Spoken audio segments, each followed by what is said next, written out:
Hello everyone. एवढा सुंदर waterfall पाहायला एवढा मोठा खर्च केला, 7 समुद्र पार करून कॅनडाला जाऊन आले, पण इतकंच असाच वॉटरफॉल माझ्या घरामध्ये आहे. वाव. गेले 3 दिवस हे असंच चालू आहे.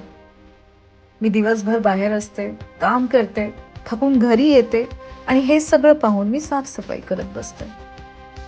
म्हणजे मिसिंग लिंक सुद्धा एका रात्रीत चालू झाला, पण माझ्या घरातलं पाणी काही संपत नाहीये.